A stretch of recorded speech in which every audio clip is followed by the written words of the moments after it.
All right, howdy, this is WindleyMania. Welcome back to WindleyMania. My name is Andrew, and with me, as always, is man's best friend, Devin Hopkins. How are you, pal? I'm doing just fine. How are you? I'm doing good, you know. Good. Had a nice weekend of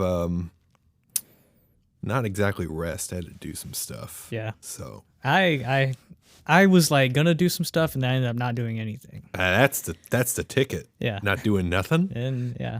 So, but I guess we're sort of in a race against time. Yeah. Right now. I forgot my laptop charger, so I don't really know how long we got. We're gonna power through it, get as much as we can. Yeah, it's looking good. I turned my brightness really low. I don't want to. It's almost like a 30-minute drive back to the house. I said I didn't want to fucking do that right now. I just want to get on with the WindleyMania, and I'm actually more. I want to see if we can fucking do it. I think we can. And we got a great topic to do it. Yeah, we do. We're going to be talking about house bands on late night TV shows. Well, television shows. Or just television shows. In general. I kind of just don't like late night, so. Well, that's fair. I mean, those are also television shows. Right. I have some other examples, but I think we have five altogether. And there's probably like other ones we can bring up, but we're gonna try to keep it at 5. Well, there's 5 main ones that we both deep dived into. Yeah. Into. And we're gonna be ranking them at the end. But since in the interest of time, we're gonna get something else out of the way first. I'm frantically checking my laptop. You're gonna check it this whole time. 2 minutes. We've been 2 minutes in. We're doing great. I got a Red Bull. I got some water, and I'm feeling like the cat's meow. Devin, I got the champagne and beers. All right. This is a podcast, by the way. Called WindleyMania. We're in a band called Windley, and we do a podcast. We do a podcast, but we also sometimes we're not doing a podcast. We're a band. Sure. And we play shows. Yeah. And we've got quite a bit coming up. Sure. With some of our favorite Florida boys. Florida. Yeah. So Bay Street and Bozo, both like pop punk bands from Florida. They've asked us to join them on a little like week-long tour. So after Thanksgiving, you can find us on 11/26. You will find us at Incoit Art Gallery in Greenville, South Carolina. Thaddeus. Then we will be, it says TBA, but I'm pretty sure we're playing at The Hole in Wilmington, North Carolina on the 27th. On November 30th, we'll be at Monstercade, Winston-Salem, North Carolina. NASCAR. December 1st, they will be in Yorktown, Virginia at the Cowboy. We will be at Riff House Pub in Chesapeake, Virginia. Riff House. Cause she's a Riff House. Yeah. All right, and then December 2nd, local show. Island Bar, the Bar Island. The 3rd, December 3rd, Tin Roof in Charleston. And then December 4th, Shantytown Pub, Jacksonville, Florida. So that's going to be a lot of fun. Shout out to those guys. Oh, Jackson. I thought it was Orlando. I was really excited. I guess they had to change it. I don't know what happened, but I'll be a son of a bitch. I was ready for that air to hit my lungs. The Orlando air? Yeah. Maybe we could drive down to Orlando and then drive back up to Jacksonville. Oh, sure.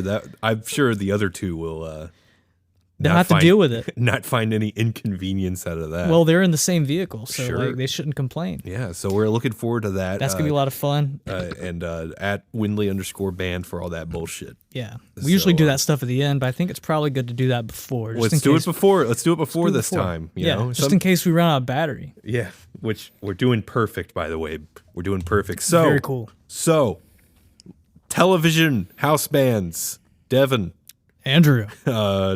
Where we both, I feel like a common thing between us is music. No. No.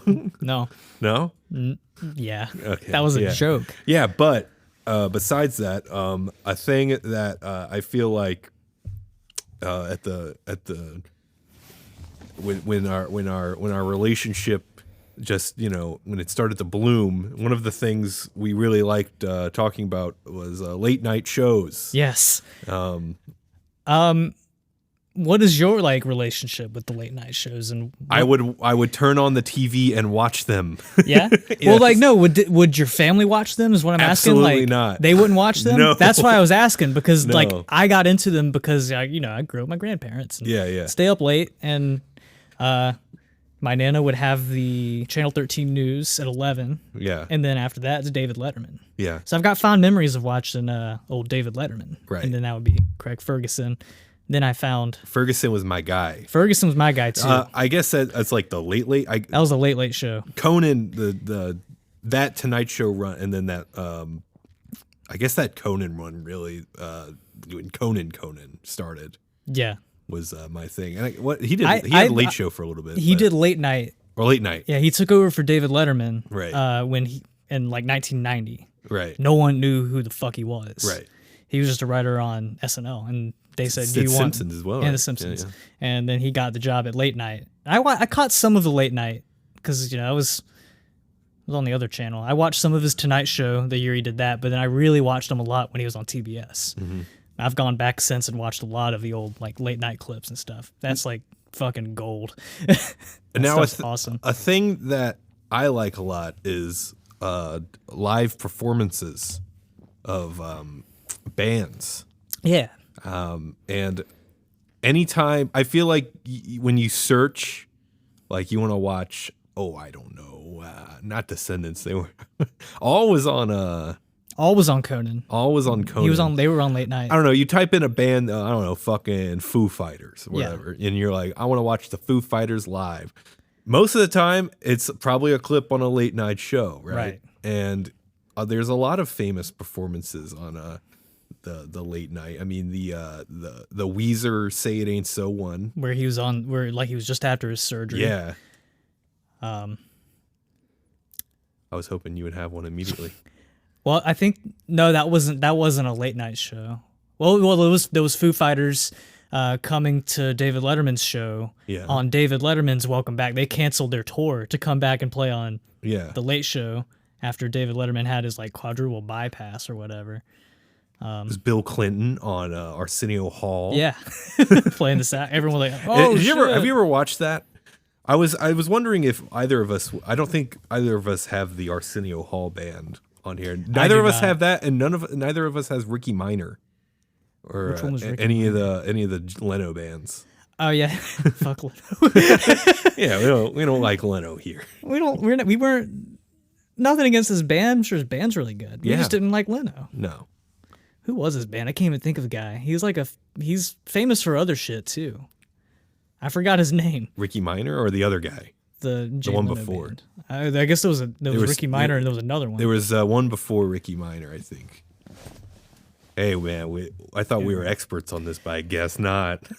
Not on Leno. Yeah, I guess that's true. Yeah, Leno. Hey, get this, guys. Get this. Yeah, They don't know. They don't know. I remember when they that don't whole know thing about was it. happening, and I remember you being very mad at the time. The late night wars. Yeah. I was in 6th grade and I was pissed. The second one. Which one? Well, there was the Letterman one, and then there was the The one from our generation. Yeah, the Leno Yeah, Conan the one. Leno I Conan remember one. you were very upset. I was not happy about that all the time. Yeah, I had the Team Coco shirt. No, I didn't. I would have. I don't think that existed yet, did it? Well, there was like that's when the I'm with Coco thing came out. Right. And that was like that was like a Facebook group or something. Okay. I don't know at the time. I don't really remember much. Oh, I remember. Have you ever watched the Late Shift about the Leno Letterman one? The Late Shift? Yeah, it's an HBO movie, and it's like someone plays Leno and someone plays Letterman. No, I haven't. It's pretty good. Kathy Bates is. She's David Letterman. She plays Leno's like manager or something, and she's like, it's excellent. She's excellent in it. Huh. It's pretty fun. I have to check that out. Yeah. I think I I've heard of it. I just never seen it. Right. So how are we doing? We're doing Pretty great. good. We're doing Doing great. All right. I mean, Conan. Yes. I watch a lot of Carson clips. There was the Johnny Carson channel on DirecTV. I don't know if you ever had DirecTV, but they would just play Johnny Carson all day. I think there's like one of those on like Roku or something now. Like there's a Johnny Carson channel. Yeah, I'm sure there's a lot of that. And then Do you watch some old Steve Allen stuff? That No. Tonight Show? No. No, that's fairly old.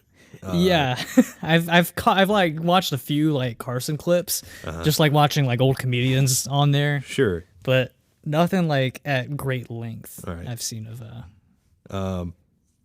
But yeah, you have and then of course with the live performances, there's a live performance every night Yeah, at these shows, because there's a house band. Now, do you know who the first late night or television house band was? the first Yeah. late night band. Yeah. That had to have been like My answer is what? going to shock you. It was like the '60s, right? Probably. I'm going to tell you 50s or something. '60s. I don't really know. You don't know? I don't know, but if I should have looked into this, but I was in a rush with all this other crap. Right.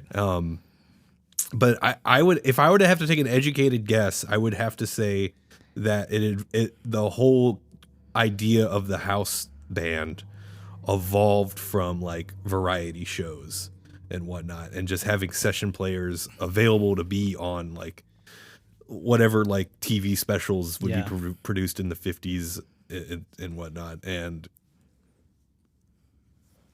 them just I guess being just hired guns essentially. 'Cause that's a lot of these guys. That's a lot of what these guys just are. hired guns. If you look at like the shit they've been involved in, it's just like a long list. Oh my god! I kind of got lost in some of the people I was looking at. I was like, they did this and this and this. Yeah.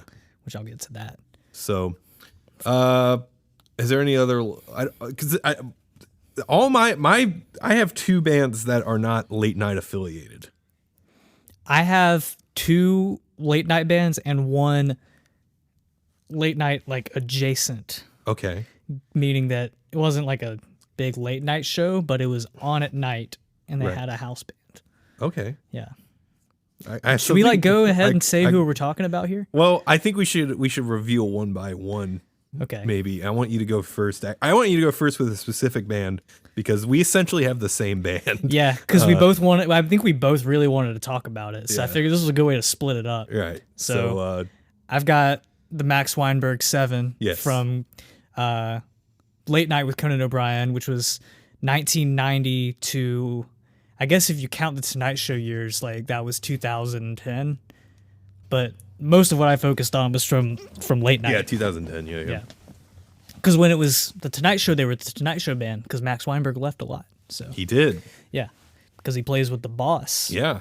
He plays with Silvio Dante. He does. He plays with Silvio Dante, and Bruce Springsteen. Right. So And he was on I used to have I think he's on a few Frank Zappa albums. I remember I had one, The Man from Utopia. It was like my uncle's, and I remember his name was on that one. I've got that. I've got that record. Yeah. So, what about this? Were there 7 of them? Yes, Yeah. I've got their names. Yeah. Was Max Weinberg in it? Max Weinberg was in it, Yeah. and when he wasn't there, it was James Wormworth, Yeah. who you're going to get to. Yeah. But the Max Weinberg 7, Max Weinberg, Jimmy Vivino, Jerry Vivino, Mike Merritt, Mark Pender, Richie, LaBamba Rosenberg, and Scott Healy. Scott. What else has Scott Healy done? His name pops up a lot. He was the keyboard player, I believe. I meant to write that down next to everybody, but I guess I didn't look him up as in depth as I'd looked up some of the others. Okay. But that sounds like someone who's probably played on a bunch of shit that we've like. Oh, okay, it makes sense. Scott Healy. Good name. Scott Healy, yeah. Yeah. And I picked this band mainly because like I love Conan. You know, we went over that, but the skits that Conan and Max would do together, like their interaction, like is just like some of the best shit on the show. Because some of it's just like really awkward on purpose, and I think there's like some banter. Like there's a lot of it I guess they did when like Andy Richter wasn't always there. Like he had left a couple times, so he had been the sidekick, and they always did these sketches. Did you know Andy Richter wasn't on for about, it was like 6 years because of Elf. Because of Elf? Yeah. He had a role in Elf. It was a Oh, small yeah. role, but he got trapped He got trapped in Elf. for 6 years. Man, that's kinda Continue. crazy. That didn't happen. Forgot where I was. Well, they always made Max Weinberg out to be like this like sexual deviant. So they'd always have him do these sketches where it's like there was one that I was watching one like earlier where Conan was talking about like a news story about someone on a different show getting like outed as a predator basically, and he was going on and on. I was like, that's just like so sick of like someone to do. You're supposed to be like a professional in this type of work environment, and every time he'd say something gross, it would just cut to Max real quick, just behind the drum kit, just like staring. There was another one he was reading like newspaper like clippings, and it said like, and the front page was New York police says if you solicit a prostitute, your car will be impounded, was the front page story. And then they said, if you look on the back, you'll see Max Weinberg enjoys a walk to work.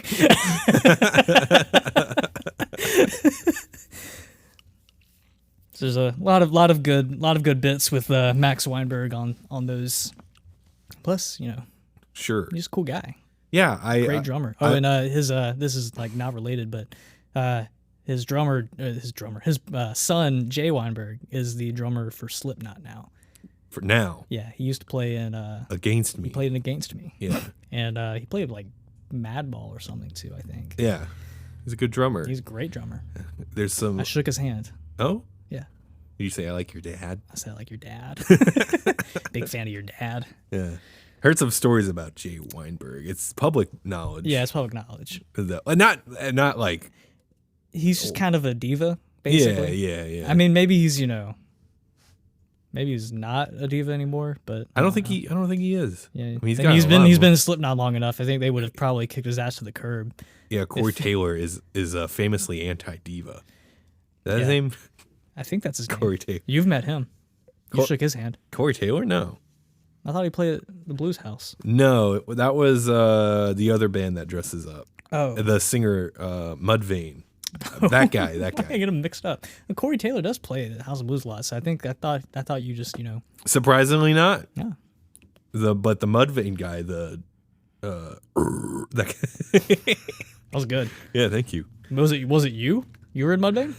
No, I don't want to toot my own. You know what sucked? When Mudvayne came by, it was their other band. What were they called? Oh, it was Hell Yeah. Hell Yeah. It was Hell Yeah, which Vinny, what's his name from Pantera? He was in that band, but he had like died the year before or something, so he couldn't. But that would have been the coolest thing to see was him. Yeah, but, he wasn't there. They played like a video. Anyways, real quick, did you have any specific Max Weinberg 7 performances? I couldn't find any just like full like performances. Like they play some cool stuff like in between, when they come back from commercial and stuff like that. So you want me to just put anything? Huh? Because I was going to put in clips of some performances, just like a little snippet, so give the folks at home an idea. I'll just find something. Here's the Max Weinberg 7.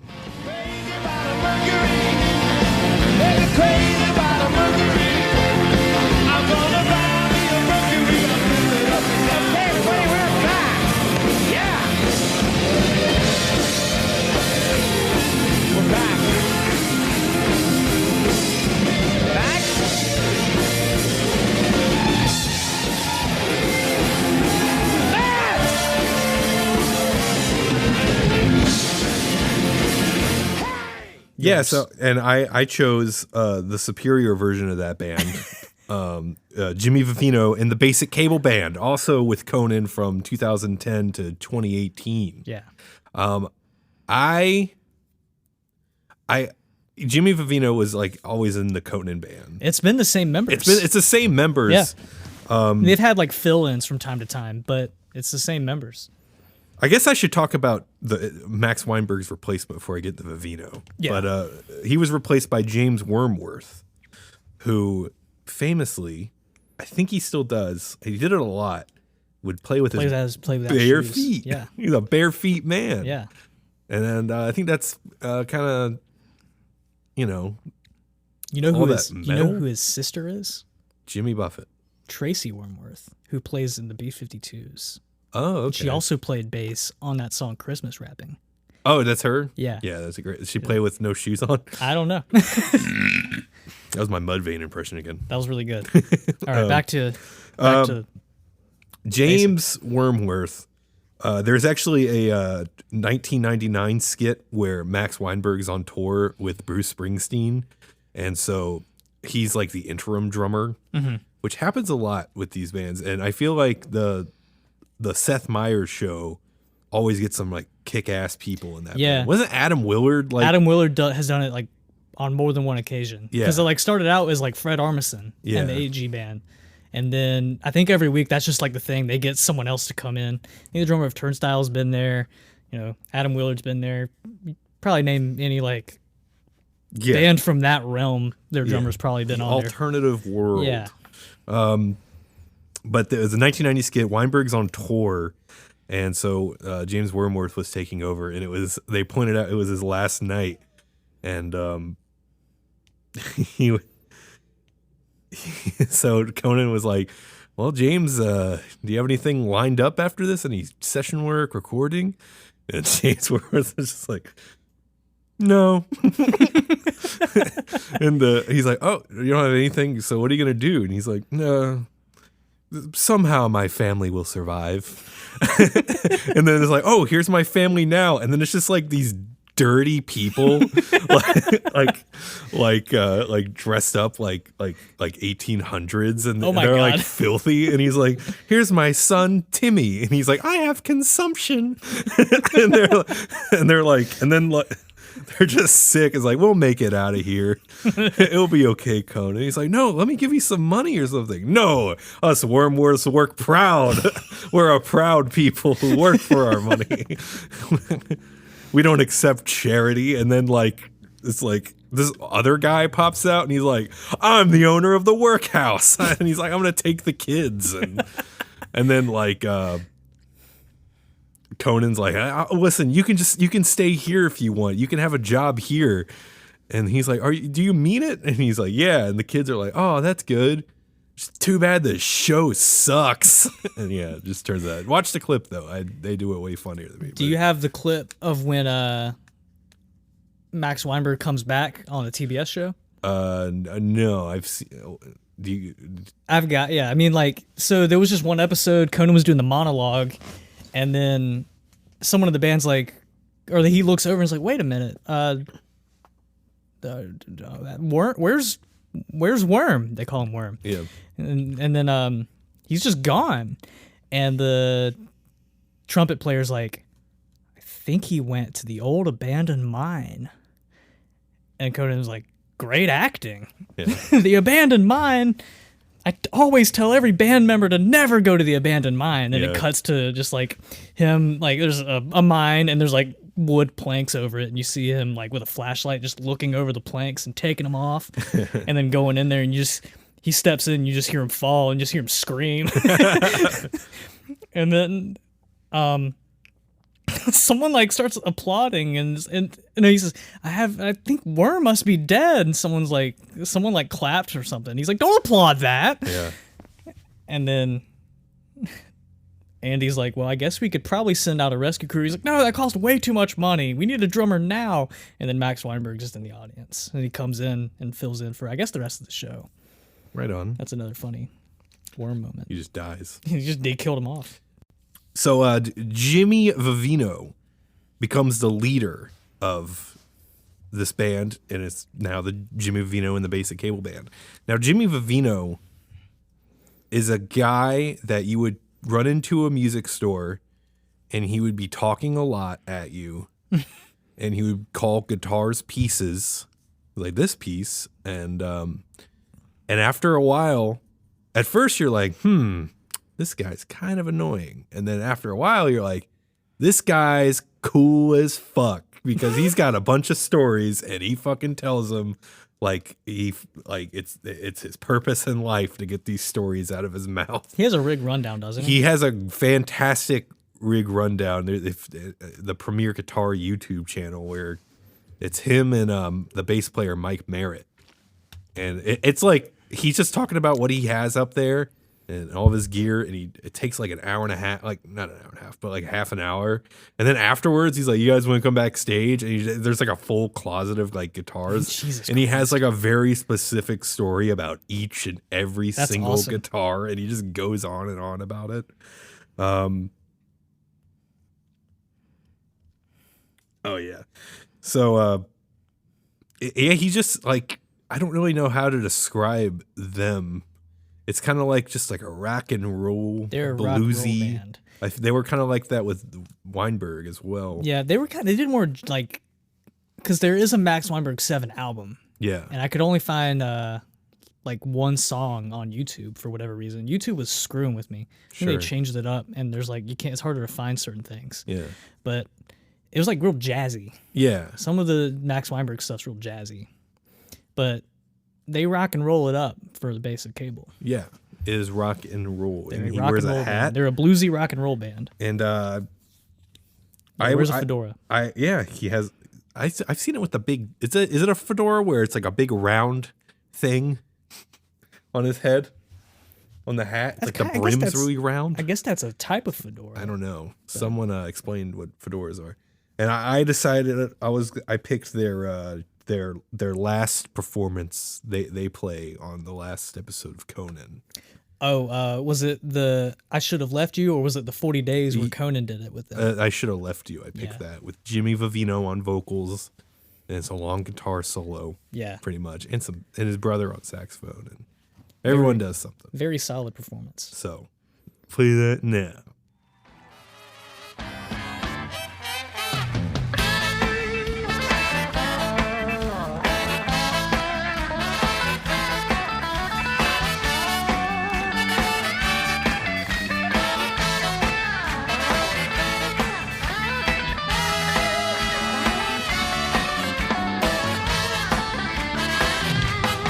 I should have quit you a long time ago. Yes, I should have quit you, baby, a long time ago. So, who do you think is better? Who do I think is better? Yeah. This one's tough because it's the same band. It's just two different eras. But what was better? Do you think Weinberg? What do you think was better with Weinberg, or do you think Wormworth is and Vivino pull enough weight? It takes two people to cover Weinberg.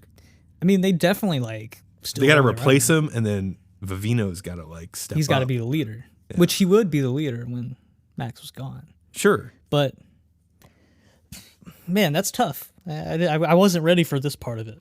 Mm-hmm. Putting them head to head like this. Decide.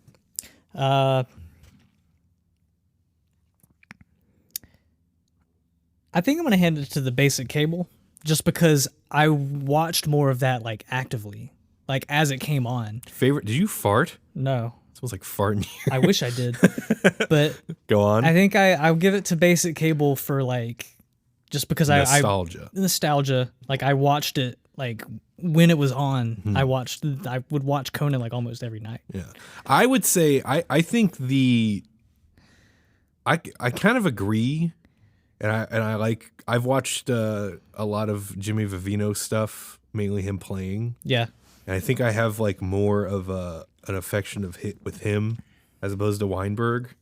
And there's something about James Wormworth I really like. I really like his playing style. I guess he does some interesting kind of Yeah. like he's kind of in the clip I played, if you watch the whole thing, like there's just like the way he transitions is very interesting Yeah. to me. And his he's very active on his his tom, not the floor, but the other the rack tom. rack tom. Yeah, I know what you're talking about because he like rides the tom. Yeah, and I really like on that that particular style, video. and I feel like their more rock and roll style, kind of fits what Conan, that whole like thing in a way, yeah. because Conan is a very much he's a awkward rock and roll kind of guy, you Right. know? He's got the dumb hair, and I just feel like it fits more of a way, because it's like, I guess in a way, like, again, you said no one really knew who he was when he started. And I feel like it fits like more so kind of like in the 50s where it was like this other thing, this other rock and roll thing. So I for right now, I know they're basically the same band, but I would have to agree and put Basic Cable above the Max Weinberg 7. Who has the better theme? Oh. We didn't talk about the themes. We didn't rank the themes. They both have really cool themes. Yeah. Um, Can you mouth both of the themes? all right, so the late night one starts with like a jazzy like ride thing, and there's like a do do. There's like a bass like do do do do do do. It's like.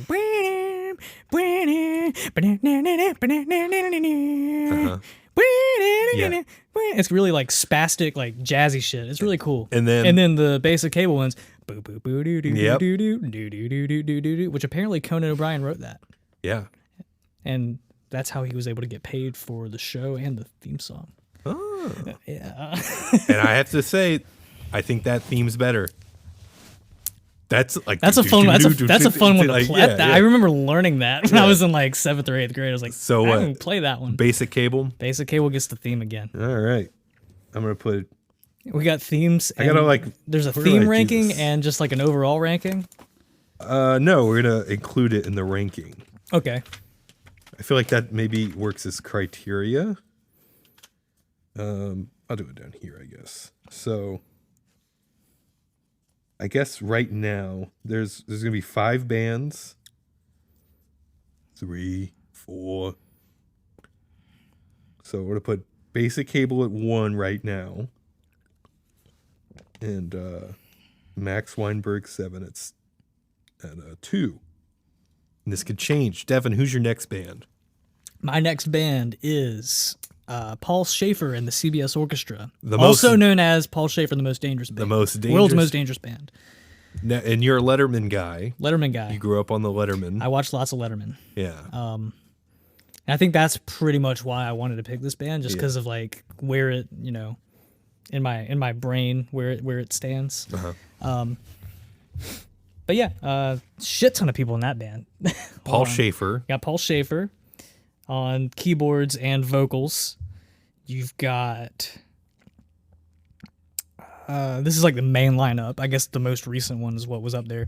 Anton Fig on drums, Felicia Collins on guitar and vocals, Will Lee on bass, Sid McGuinness also on guitar, Tom Malone, Frank Green, and Eric Heek. They all like would switch Yeah, off yeah. between like trumpet, saxophone, flute, whatever woodwinds or horns you could think of. Uh-huh. Yeah, and they would I remember like because we like King's X. Yes. This is something that stuck out to me. They Yes. would play like King's X songs, They- like coming back from commercial break and Several stuff like that. times. Several times. Different songs. Yeah, more than once, and they did it recently. Oh, what'd they do? They went and played with King's X. Oh. Yeah, like at I one of their missed most that. one of their most recent shows. Yeah. There's not like pro shot of it yet. I think there's going to be because they said that they're filming a documentary. So King's X? yeah, Oh, okay. so I knew they had the book, right, but so Paul Schaefer and Felicia Collins joined them and played "We Were Born to Be Loved" at one of their concerts recently. I think I actually watched that. Now that I think about Yeah. it, did he have the guitar? He had the guitar. Okay, yeah. I watched that. and he was yeah. just he was like hitting it. Yeah. And Felicia, she sounded really good, like doing the harmonies with them too. Like Yeah. she nailed it. She was fucking awesome. But yeah, it was really cool to see them like actually do that together. Now, this is.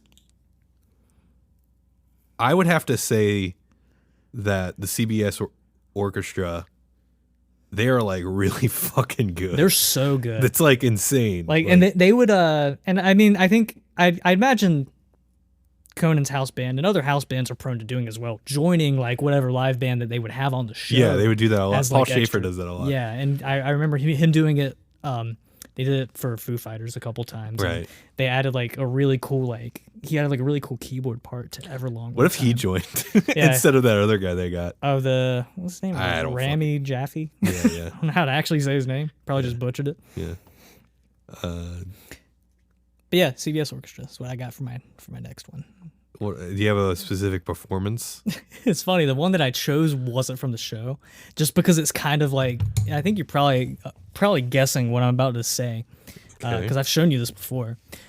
So in 2007, Van Halen got inducted into the Rock and Roll Hall of Fame. Oh, wait, was that the whole CBS orchestra? You want Yeah. to play that? We don't have to, but it's interesting. Let's just talk about it. I'll pick something. Pick something else, but we'll something talk else. about this. Okay, yeah, talk about it. So, like, Okay, real quick. Here is a little bit of the CBS orchestra. Paul Schaefer and the CBS orchestra.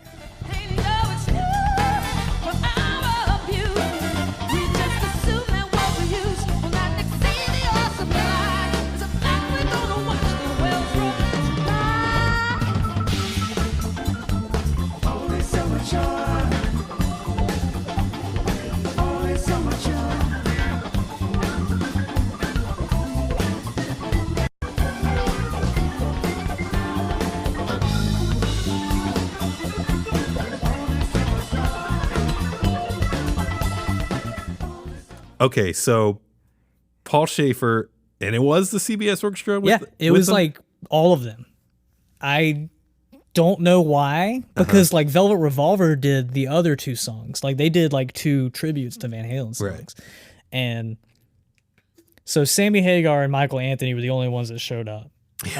Dave couldn't be bothered once he was told that Sammy was going to be there too, and that they were going to do a Sammy Hagar song and a David Lee Roth song. Did they ask Gary Sharon? They did not. He was not invited. Or that other guy they were going to get. Oh, yeah. You've seen that documentary? Yeah. He was like, yeah, I went to the rehearsal and everything. Had a great time. And then they were just on TV. They were just on TV without me. I was like, what the fuck? But they, Sammy Hagar did shout out Gary Sharon's acceptance speech. Right on. Yeah. He's like, you were part of this too, brother. Gary Sharon's my favorite vocalist of Van Halen. He's your favorite vocalist for Van Halen? Yes. Van Halen 3 is pretty good. That album's fine, but like watching shows, like whatever I can find with Gary Sharon, it's like, it makes me happy. He nails both singers. He does both flawlessly. fucking perfectly. Yeah. And it's Gary Sharon. And But, so yeah, Eddie Van Halen was in rehab. Yeah. Alex Van Halen didn't show up because he was helping Eddie through his rehab and stuff. So yeah, I guess it was going to be like the original plan was going to be like David Lee Roth perform a song with Velvet Revolver and then Sammy Hagar perform a song with Velvet Revolver. And they even said, Dave, you can bring your own guitar player too, man, if you want. And I guess he was like, no, not doing it. And there was some issue there. So yeah, Sammy Hagar and Michael Anthony doing Why Can't This Be Love with the CBS Orchestra. Yes. Very unrehearsed, I think. Yeah. It seems like it was together very fast. Yeah, seemed very rushed and unrehearsed, but you know, they played the song. And what I noticed was Paul Schaefer did not arpeggiate the synth hits. He was playing every single one individually. Oh yeah, he was like hitting each one the whole 3 minutes or however long that song is, and then they added the horns to it. Which I guess if you don't know how a keyboard works, if you hit a key on a keyboard, you can do this thing where it arpeggiates it and it will play the same key. Keep playing the same note. Same note, but at like different tempos. Yeah. So you can be like, you can hit it once and hold it and be like da da da da da da da. But he was not. He kept tapping it with the tempo. In the same tempo. And you can watch him do this, and it is very nerve wracking for him to keep pressing the same key over and over again. So in case if there's any people out there who do not know how keyboards work, which that's fine. Yeah, that's fine. What was the other thing? They did horns for that, and you can see Michael Anthony look like, what the fuck? He didn't know that was coming. He did not know that was coming. He looked over like, what the fuck are they doing? And it seemed like they all kind of just got thrown off by that because it kind of falls apart a few times.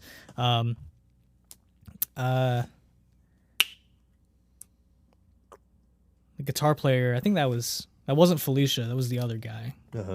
He's got great tone for this song. He had really great tone. Anton Fig lays it down though. Anton Fig's a great drummer. Yeah, he played on 2 Kiss records. He played on Dynasty and Unmasked. That's right. Yeah. I feel like there was another guy. There was another session guy. Was there someone else? There was probably a lot. But he's played on a lot of shit. I didn't list everything. But. Can I say something about Paul Schaefer? Absolutely. I think he's terribly annoying. Yeah. He's like I this. hate that he has a hot mic.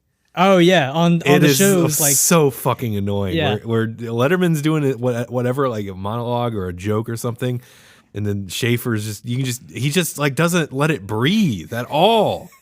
Like he's just like yeah, and he has to add his own jokes. yeah, he's like right, yeah. And it's well, did you ever watch when Letterman's talking about the Conan thing? Yeah. He's like, I don't blame Leno, and he's like, don't blame him if you can't blame him. Yeah, And he keeps saying he that. just keeps talking Yeah. over it. So I have to deduct points for that. Where would you rate? So right now it's the Basic Cable Band in first place, Max Weinberg 7 in second place. Where would you put Paul Schaefer in the CBS Orchestra? Oh man.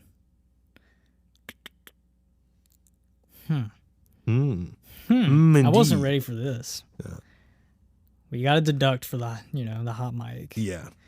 But you got to give it to them for just how fucking like proficient they all are as musicians. Yes. What about like enjoyability and like involvement in the sketches? Do you Does have that any? gotta go into yeah, account? Sure. I mean, Because I can't think of any. I watched a lot of Letterman. yeah. I can't think of a whole lot. No, I can just think. Anytime I think about it, it's just Paul It's Schaefer. Paul Schaefer just just spouting yakking. off. Yeah.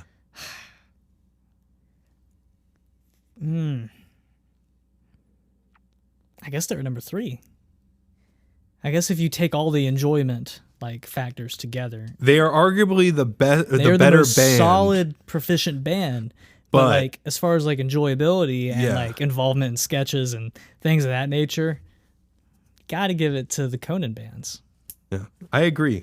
So we'll put the CBS Orchestra in third place. I watched a little bit of them playing at like some jazz festival in like 1985 or something. Yeah. And it was just funny seeing Paul Schaefer look exactly the same, except he had like some hair. Yeah. It was pretty solid performance there in this like jazz festival. And I didn't know they were a band before they were the CBS Orchestra. Because Max Weinberg 7, they just got together like happenstance. Like Max Weinberg ran into Conan on the street and was like, hey, like I got a show. And he's like, hey, I've got ideas if you need a band. And he's like, yeah, come by. And then he got it. And then he put together a band of just people that he had like played with previously. So all right. So moving on, I have another band. what is your other band? We're moving out of the territory of late night, Okay. and we're going into middle of the day. I think I know which one this is because you It's- mentioned it and I was like, wait, what? It is Doc Gibbs and the Emerald Live Band. Now, do you know Emerald? He's Bam. Bam. Yeah, he says bam when he cooks. Yeah, he says bam. He says he's like, and then when you go home, you're gonna ask yourself, self. That's part of the bit. If you've never watched Emerald Live, a majority of it is on YouTube. You can just watch it, and I recommend it. It is to me at least, it's a very comforting show. Yeah. Because like the whole atmosphere of Emerald Alive is like a game show, and it's like different from other cooking shows because of that. And Emerald is just like, he's a big motherfucker. He's not too big, but I'm not saying he's like big, He's healthy. but he's like a big. He eats. I think he's from like New York or something. He's got to be. I'm pretty sure he's like those like something from New up York there. Italian guys. But he's like obsessed with like Cajun cooking. But he does like all sorts of cooking. Really, he's a chef. Yeah, I don't that's know what why tend to do. why am I explaining Emerald? You're explaining Emerald like you were explaining a keyboard earlier. So Emerald is a man. He's a man. He's got legs. Yay high. He's got legs. He's got a face. Yeah. So I just don't know how many did anyone listening to watch Emerald? I'm aware of Emerald, and I've. But have you like everyone I never knows sat Emerald. down and watched. He had him. his own sitcom at one point. He had a sitcom. Yeah, it ran for it was only like 6 episodes because it got canceled. It was so bad. That's interesting. He cuts a lot of jokes. His jokes are Because he was just a Food Network guy, right? yeah, And they gave him a sitcom. yeah. Well, he was fucking big. Yeah, I guess. I guess they were just like, okay, we can make dollars with Emerald. him. Everyone was saying bam. Yeah. You know, the essence. That's when you bam on the dish. He'd bam his essence all over the dish, make it tasty. But anyways, Emerald is I guess you would say, because the Emerald live show started in 1999. I think he had some other like show as well, but he had they wanted to make it a big, almost game show like setting. So, and then they was like, hey, how about a band?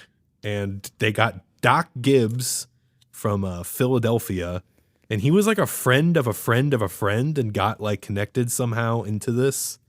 And it was the band he was with at the time called Bacanti. And Bacanti? yeah, so you had Doc Gibbs, who was like a percussionist. He did like bongos and like chimes and like little clicky clacks and all that sort of shit. On keyboards, Cliff Starkey; bass, Benny Sims; saxophone, Lewis Taylor; drums, Ted Thomas Jr. And it's a very like Latin inspired jazz fusion sort of band. Like, I'll play some clips, but Leonard Gibbs, Doc Gibbs, is the guy, and he actually died last year due to prostate cancer, which was upsetting to hear about. I didn't even know. But he was his main thing outside of Emerald was he toured and recorded with Grover Washington Jr., who is like a bigger name, like saxophone player in jazz. Okay. And he got connected into this. And he slaps the shit out of bongos. The extent of his like involvement on the show is like Emerald walking by with a dish, because people would sit up at front. They would pay like money to get food from the show, and he would walk by the band, and it was the same joke all the time. It's like, you thought you were getting some of this Every time. yeah. And then usually like Emerald will be like, isn't that right, Doc? And just Doc would be like, yeah, baby. And that was the interactions. Those are both interactions. And if you watch like 100 episodes, guaranteed to happen. One or two of the things, or both, would happen in that episode. Emerald Live, the original run of Emerald Live, 1999 to 2007. And then there was a revival. I forgot what the years were. But the show itself, like towards the end, was like spiraling into like chaos. Oh God. They were trying to record on an average of like 11 episodes per week. Jesus. Like 5-day business week, 11 shows.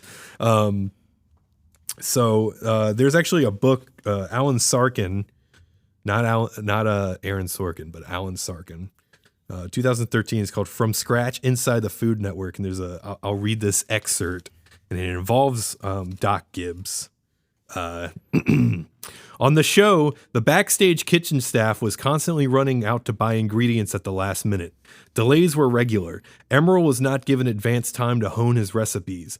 Bills were not being paid. At one point, Leonard Doc Gibbons, the percussionist in the band, called a production assistant saying he was owed money. The assistant began sending Gibbs calls to voicemail. The messages turned increasingly angry. "This ain't how we roll in Philly," Doc barked on one message. "I am going to come up there and we're going to get it on." Yeah. What? It was yeah. That bad? Yeah, it was that bad. It was on Food Network. They don't have money on Food Network? I guess not. I don't know. They did release an album in 2002 with this band. It was called Serving It Up Hot. Of course it was. And yeah, it's I guess I'll play a couple clips here. This one's kind of weird because they sort of just play in and out of like commercial breaks. Right. This is from the episode Pennsylvania Dutch Cooking Clips. I'll play, or I wrote clips. Pennsylvania Dutch Cooking. I guess he was making like roast noodles.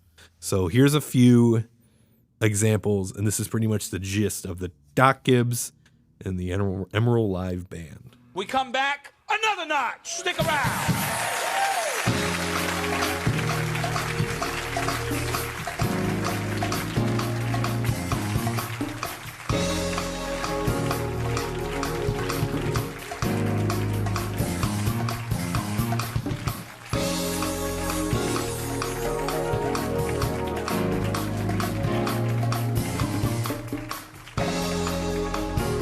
All right, so that was your first time hearing Doc Gibbs and the Emerald Live Band? Huh? That was my first taste of Emerald. Emerald Live Band. Doc Gibbs. Yeah. How'd you like it? I mean, they're just up there jamming, you know? It's definitely a jam. And They pick 2 or 3 chords and they just go for it. You know? That's all they need to do. yeah, they just got whoa. And he's hitting pots and pans, which is fun. Yeah. Someone that seems like something someone like outside of the band was like, you should hang pots and pans up there and hit the pots and pans because it's a cooking show. Yeah. Okay. Unless he was all about it. He said, I should get some pots and pans since it's a cooking show. So I guess we can rank them. I forgot. Oh yeah, we stepped out for a moment. I forgot what we were really on. I lost track a little bit. Nah, we were just on the end of the Emerald Live Band. Okay. You said this is how they sound, and then you showed me, and now we're back. Yeah. So how would you rank them? Well, I don't like them more than I like any of the other ones. So Really? oh come on, Really? where are you ranking them? Oh baby, I think It's definitely a unique thing to have for a cooking show, and they're fucking rocking. and they're up there rocking. They're fucking rocking, dude. They are, and you know what? They're great. They're talented musicians, And- but I'm not getting the enjoyment. And I get.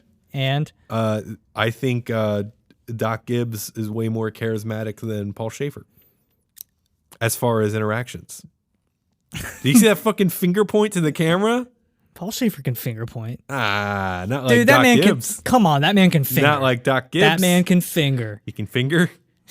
You've seen him finger. Yeah. Come on. You're right. Okay. You've seen him finger. Okay. So I guess number 1 is Basic Cable. Still basic cable. Number 2, Max Weinberg 7. Number 3, I guess I'll concede the CBS Orchestra. And number 4 is right now is Doc Gibbs and the Emerald Live Band. You didn't look at my notebook, did you? I did not. Okay. So yeah, where are we now, Devin? What you got? Something else? I've got another band. It's kind of a mess because there's been a lot of different members. Okay. But the band from the Eric Andre show. What are they called? They don't have a name. They've just it's been a revolving door of members. Okay. Like there's been 5 seasons of the show. I think the first 2 seasons had the same band. Okay. And then ever since then they've had different ones. Like season 4 they had a bunch of just old dudes. And then the most recent season they had a bunch of Japanese people as the band. And sometimes they're playing, sometimes they're not. Because most of the time, like when their music is being like featured, it's at the beginning of the show where Eric's running around the whole set, tearing it apart. He tackles the drummer through his drum set. Right. Even when it was the old guy, I think they had a stunt double for him, but still he's just I was the old guy. tears up the set, doing everything. But then there are parts where the band is involved in like a guest appearance, and there were a couple times where like I remember it was the old guy band season 4. I don't know who they were interviewing, but just out of nowhere the drummer just starts screaming. It's this old ass man. He just starts screaming from the bandstand or whatever. There's another scene where they're just all like fighting with each other. Yeah. But Do you have any performances that you specifically like from them? performances, I mean, I celebrate their. Do they entire even catalog. play anything? Okay, so I looked up the members. Okay. And this might surprise you. Okay. So I looked up each member like on IMDb just to see like if they had different credits. Sure. Some of them are like actors Sure. that have just been. Some of them were just like other Adult Swim stuff. Some of them were just like had minor roles on different TV shows. But I found at least 3 of them that have like different musical credits. Okay. And I will start with Early McAllister, who played saxophone, I think in like the 2nd season, like the 1st and 2nd season. But he's got credits with Wayne Brady, Queen Latifah, and one of your all-time favorites, Brian McKnight. Brian McKnight. Yep. Oh. Not sure what songs and albums. Well, yeah, But- I'd have to look that up. I was just interested to see that these weren't just like extras that Right. they had hired, Yeah. but actual musicians. I don't know how to say this name. I'm probably going to butcher it. Emilio Palame. Okay. He was a keyboardist. I forgot what season, but he's done small acting roles. He's got credits for doing the music for Ned's Declassified School Survival Guide. Oh, the whoa. Yeah. He's like he's credited as like the co-composer for all episodes. More than one person made Yeah. that? Well, I guess like the other music in the show too. Okay. And then he did some stuff for Fairly Odd Parents. Okay. But this one kind of threw me because I wasn't expecting this. Okay. Don Peake, he was one of the guitar players, one of the original members of the fucking Wrecking Crew. Oh, If you don't know wow. what the Wrecking Yeah, Crew yeah. is, people at home, they are like session musicians that literally played on just about anything you would have heard on the radio, like Yeah. from like in between like 1960 and 1980. A lot of like Motown and R&B stuff, like for the most part.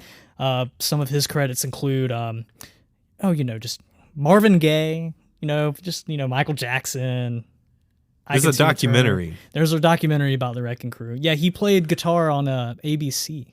Oh, okay. Yeah, that was like the one of the few songs. And on the other show. guy played saxophone with Brian McKnight? Yes. Okay. But yeah, I was like, I saw Don Peake and it said he was in the Wrecking Crew. I was like, what the fuck? He was on Yeah. the Eric Andre show. Like, no one knows that. Well, Like, Eric Andre was like... Eric Andre, well, yeah, he went to Berkeley. Yeah, Like, he's, he knows his shit. He plays double bass. Sure. So he gets it. And you don't have any specific performances? I just that- want to talk about him. Okay, maybe I could find something. There's Here they are, the Eric Andre band. Just one of the Eric Andre band incarnates. And... Nah. You don't listen.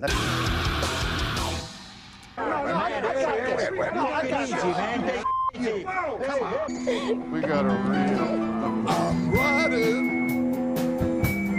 I'm riding.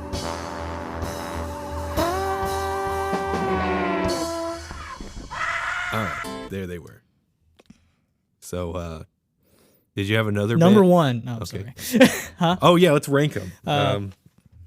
They didn't really play... They don't really... They don't. You can't really find. It's kind of like scream. they're just kind of there. It's just You got part some of the, great credits in that one. Yeah, it's part of the show. It's just a fun thing to have. They're more fun than Paul Schaefer.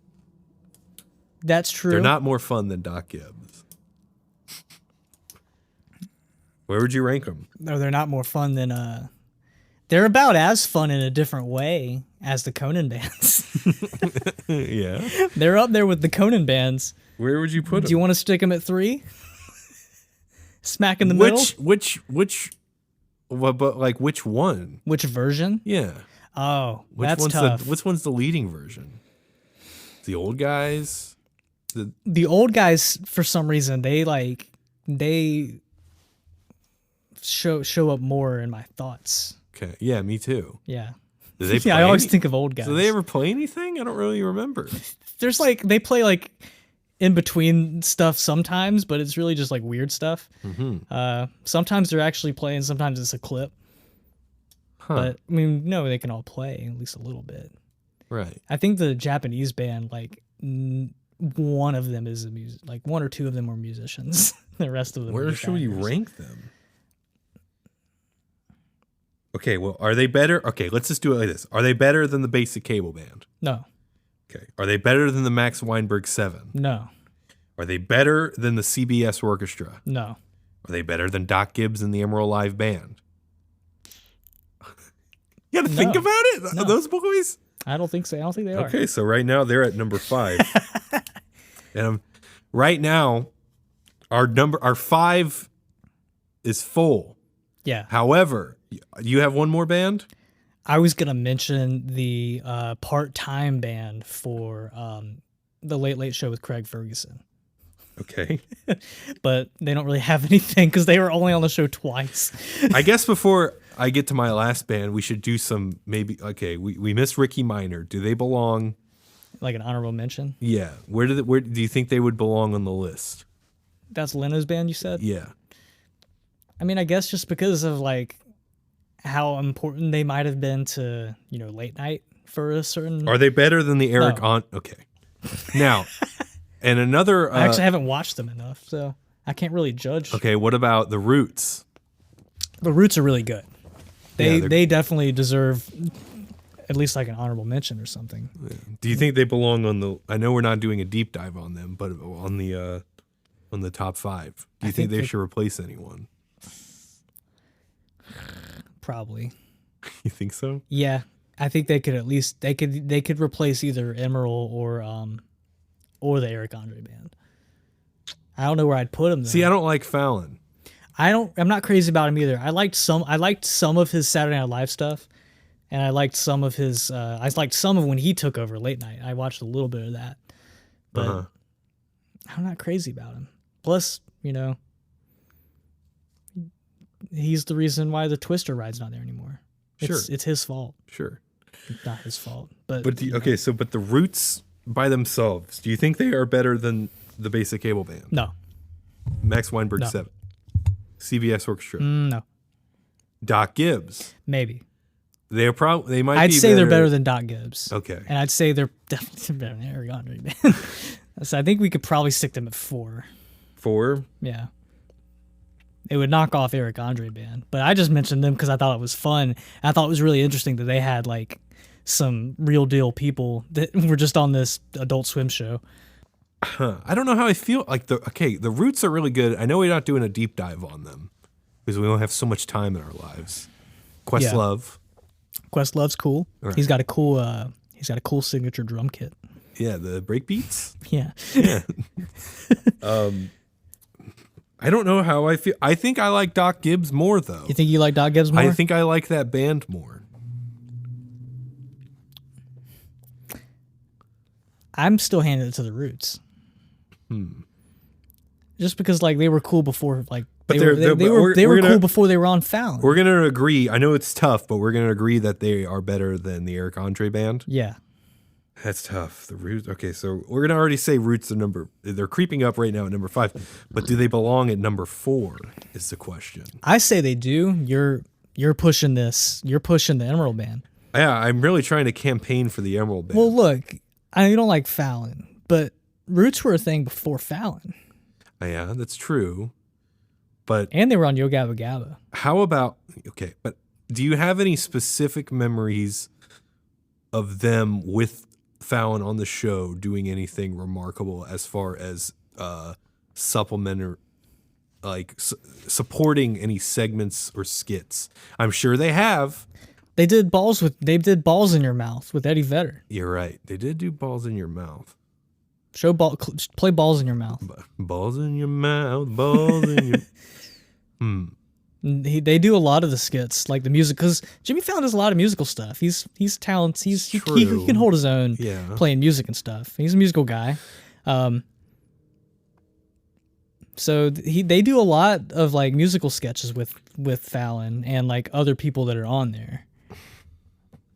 But I don't know if I like them more Than the Emerald Band. because I'm trying this for me.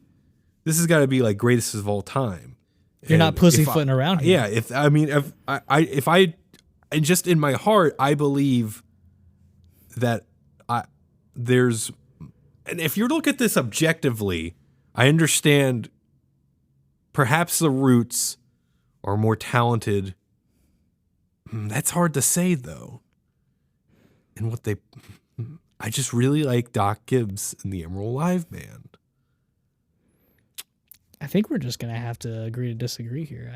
I would put them higher. They have the influence. They have the influence. They have the the more like recognizable, I'd say. I'm just scared for the Doc. You're scared they're gonna get left far behind. They're gonna get left behind because the last band I have, I truly believe the last band I have. Don't look. I can't see. I don't have eagle vision. You're like 10 feet away from me. Sorry. I truly believe. I don't want to give it away, but they might be my number 1. I want to save them for last. Yes. Okay. Well, how about we save the ranking till we were done? Okay, we're just gonna have we're gonna get rid of the rankings right now. I'll throw the Roots down. Yeah. We have an idea of the rankings. Yes. But we're gonna do a finalized ranking after we get through the last band. Is everyone clear on that? Yes. This is very tough. This is a tough thing, and Okay. we're gonna ask the Windley maniacs out there to pick their top 5 house bands. And I'm sure we've missed a lot. We've missed probably quite a bit. Like, you know, All right. So let's go like ahead. we haven't mentioned any of the ones that perform now, other than the Roots. Oh, who cares? Yeah, who cares? So Now- there's other ones out there. We're going to get one last deep dive, though. Okay. This is a band. You mentioned a lot of members, a lot of revolving members in the Yeah. Eric Andre band. Uh huh. The other ones, not so much, I guess, that Right. we've mentioned. Yeah, CBS Orchestra was pretty much the same the whole time. Yeah. The Conan bands were the same. This last band, there's a main core of members, but there's a lot of revolving parts, a lot of guest appearances that will join the band. Bands, and then different members that took over entirely, Okay. like for like a whole episode or segments where they are that band. Okay. So, and I think it's interesting because by all technicality, because they were members of this band,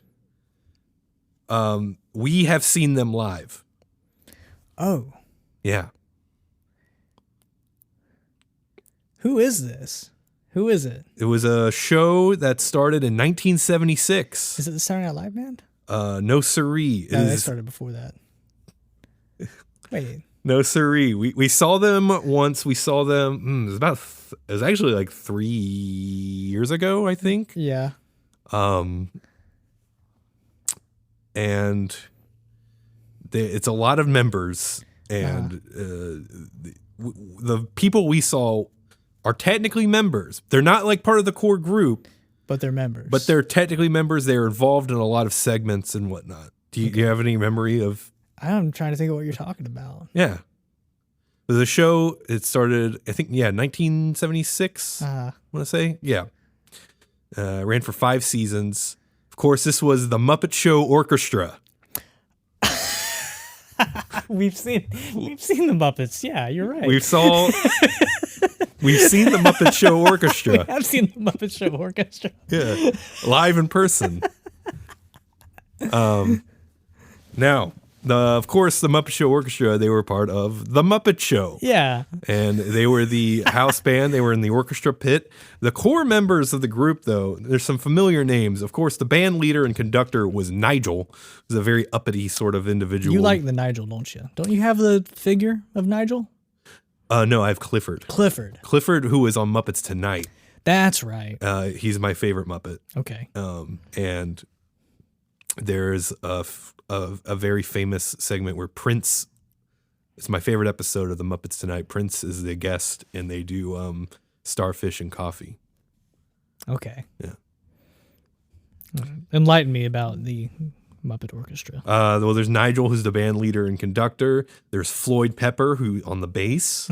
Animal on the drums. Zoot on the saxophone. Ralph on the piano. Season 1, there's Crazy Harry, who would play the triangle. Seasons 1 through 4, there was Trumpet Girl, who played trumpet. And then in season 5, she moved the trombone to make room for Lips, Okay. who played trumpet in season 5. Janice played banjo and guitar, season 4, season 5. And then, of course, the band we saw were the Penguins, right. who are a more symphonic version of the Muppet Show Orchestra, very classical sounding. They were involved in a lot of segments, singing, playing. And there was another incarnation of the Muppet Orchestra where it's all Beaker.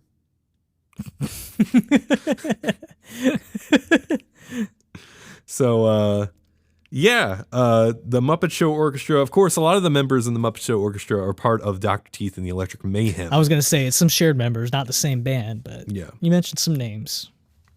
Oh, you know what? Muppet Show, I think that's started 73 because the Muppet movie was 76. So, but Dr. Teeth and the Electric Mayhem first made their first appearance in, I think it was Sex and Violence, Okay. which was a special. Which was the special, yeah.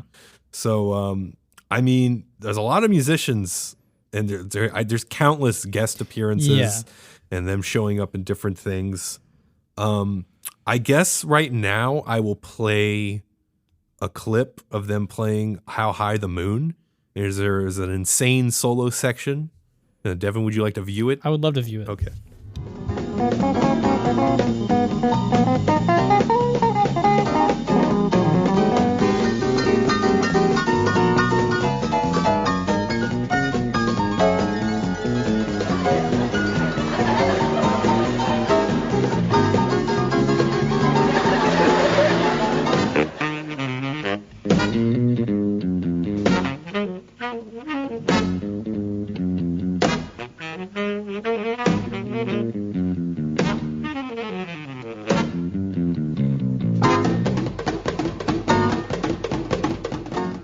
Okay, so the Muppet Show Orchestra. How did you feel about that performance? That was an astounding performance. Yeah.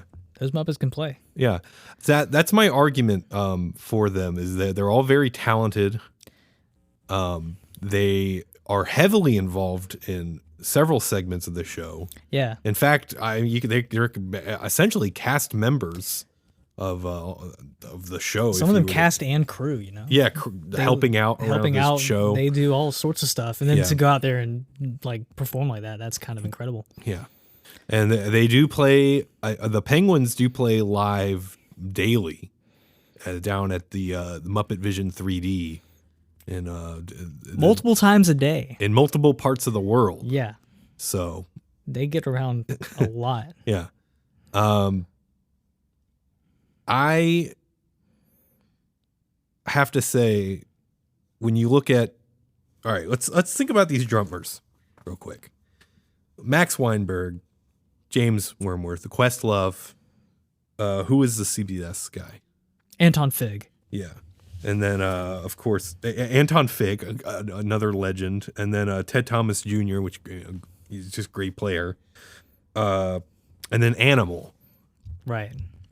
Who's more iconic than Animal? Nobody. As far as, I mean, you can buy an Animal T-shirt at Walmart. Yeah. You can't buy an Anton Fig T-shirt. No. I would. Yeah, I sure. would buy an Anton Fig. Yeah. I'd buy a Max Weinberg. But I used to have an Animal T-shirt in middle school. Yeah.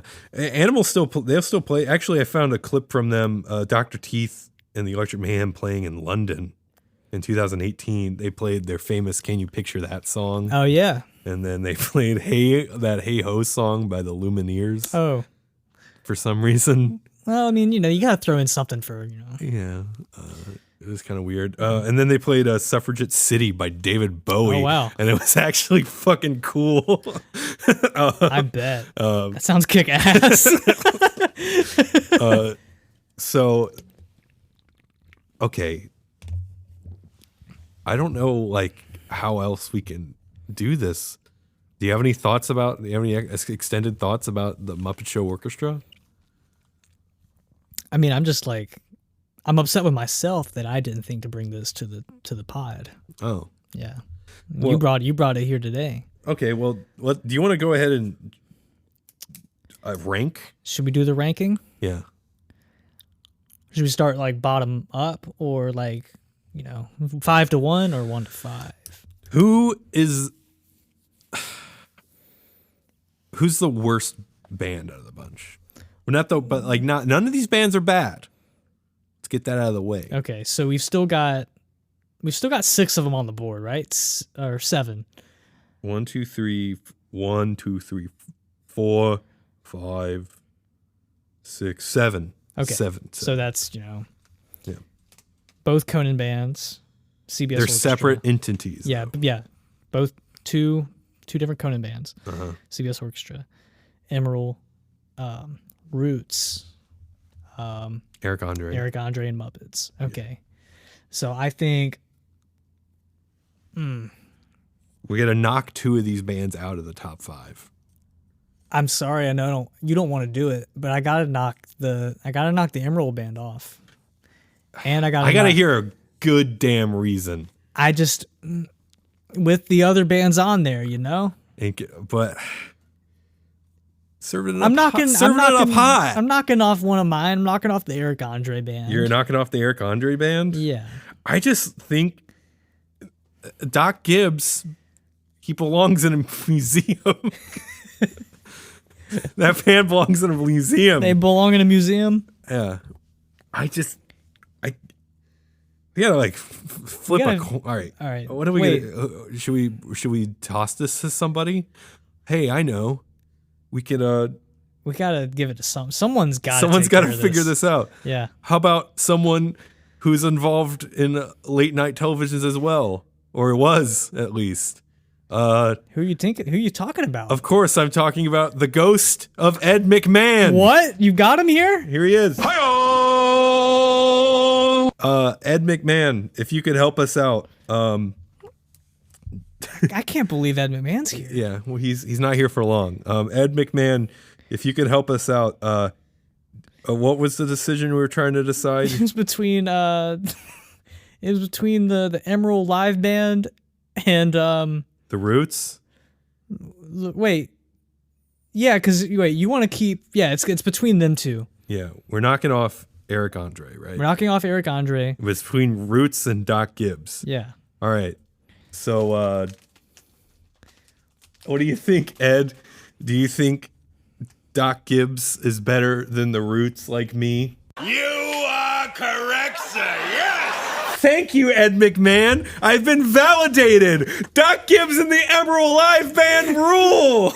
Oh, I'm so excited. All right. Thank you, Ed McMahon. I cannot argue with Dead McMahon. Dead McMahon? That's what you said. Oh, I thought you were making a joke because he's dead. No. It was Dead McMahon. okay. Well, thank you, Ghost of Ed McMahon. I hope you have a I hope fun you have a time wherever peaceful you go. afterlife. Bye. Bye now. Goodbye, old friend. All right, so number 5. I can't argue with that. And that wasn't ever to discredit them. I was just thinking, the Roots. All right, number 5, Doc Gibbs and the Emerald Live Band. All right, got him on the board. Uh-huh. And this is just right now. We're gonna shuffle this, I imagine. What are you talking about? No, we're doing the This is it? finalized rankings. This is the final? Yeah. Okay, so they're at number 5. Yeah. All right. I didn't know if we were just rounding it down to the 5, but here we are at the 5. Okay. So, and then we think, okay, so here's the rest of our 4. The CBS Orchestra, Max Weinberg 7, the Basic Cable Band, and the Muppet Show Orchestra. I guess is Who do you think's the worst out of those 4? the worst. It's hard. You can't say worst. Well, I mean, who do you think's who do you think's better than Doc Gibbs? Do you think all these bands are better than Doc Gibbs? Yeah. So I think we've got to go. Go CBS Orchestra. Still, as far as the full entertainment factor, and Paul Schaefer going yeah. They're still a talented band, but they got Paul Schaefer talking too much, Okay. so they can stay at number 4. Okay. Number 3, between the Muppet Show Orchestra, Basic Cable Band, Max Weinberg 7.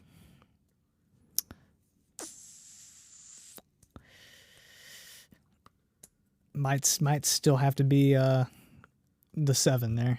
Yeah, Yeah. I tend to agree. Okay. Number 3. Okay, so the Max Weinberg 7 is number 3.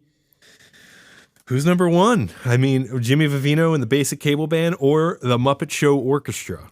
Who do you think is more talented, more entertaining, more handsome? See, this is a tough call here. This is. You've already said what you think your number 1 is. I did kind of show my cards a little bit. You did show your cards here. But I greatly admire both of these bands. I think as far as eras, they're the best of their eras. Right. Yeah.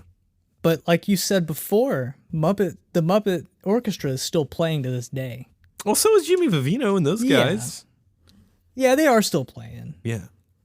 But since 1973, 3. like they're still at it. Mostly same members, like Yeah. Kicking. staying strong, Still sound great. working hard backstage and on stage Yeah. and in the pit. Yeah. Do you want to say it or you want me to say it? We'll say what? Do you want to say it? Say what? I know you want to say it. Say what? You want to say the winner? Number 1? Yeah. Well, I guess number 2, of course. would be Jimmy Vivino in the Basic Cable Band. And that means the number one late night house television show band of all time is, of course, the Muppet Show Orchestra. So congratulations. Congratulations to the Muppet Show Orchestra. These two guys think you're the best. So, wow, what an adventure we had. That was a good one. That was a good adventure. Learned a lot. We learned a little bit. I feel like both of us were kind of crammed some research. We had to go a lot of memory. Some of the stuff I had like in my mind, but I did do my. We're doing beautiful on laptop battery too. That's great. We could do a whole other episode. 65%. Look at that. Yeah.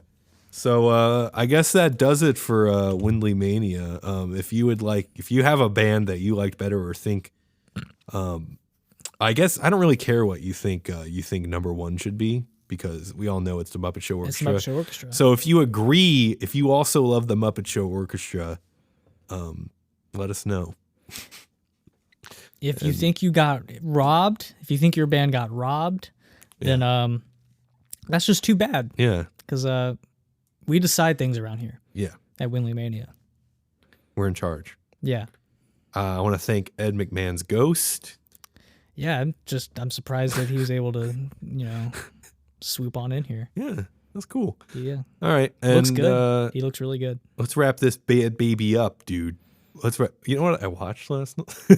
I'm gonna do that thing. I've been doing that a lot. You know what I watched? Oh wait, you know what I watched? I'll tell you after. All right. Okay. So so there's the shows coming up. Keep an eye out on that. Hey, this Friday, but when this this Saturday when this episode Wait, drops. when's the 11th? I know you're about to say. I think it's a Friday.